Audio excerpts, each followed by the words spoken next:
ধর্মের নামে প্রতারণা করছেন, তাদেরকে ভোট না দিলে নাকি জান্নাতে যাওয়া যাবে না, এটা বলছে না?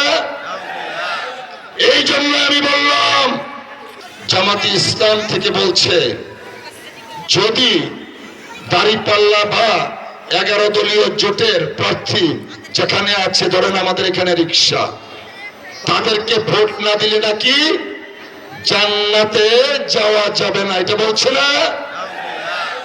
এই জন্য আমি বললাম মুসলমান ভাইদের ঈমান রক্ষার চ্যালেঞ্জ, জান্নাত নির্ধারণ করবেন মহান রব্বুল আলামিন।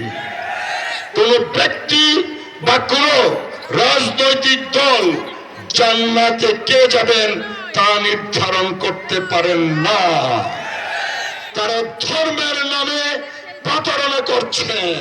আর মনোবল হতে হয় স্পাদ্রিত। জেরুজালেম 25 বছরের পথ চলায় নিরাপদে রাখার প্রত্যয়ে। যদি ধর্মের নামে প্রতারণা করেন তাহলে মুসলমান হিসাবে আমার ঈমানটা ভোটের দিন পরীক্ষা করতে হবে কিনা বলেন। প্রিয় বন্ধুরা, আমরা ধর্মপ্রাণ মুসলমান।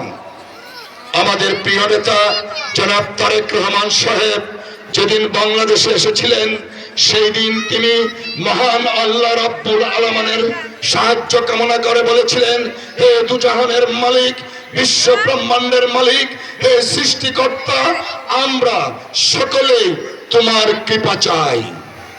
যদি তোমার কৃপা আমরা পাই, আগামীতে যদি সারা বাংলাদেশের মানুষের ভোটের মাধ্যমে বিএনপি নির্বাচিত হয়, তাহলে মহানবী হযরত মুহাম্মদ সাল্লাল্লাহু আলাইহি সাল্লামের দেখানো পথে আগামীতে সকলে মিলে বাংলাদেশকে আমরা পরিচালনা করব ইনশাআল্লাহ।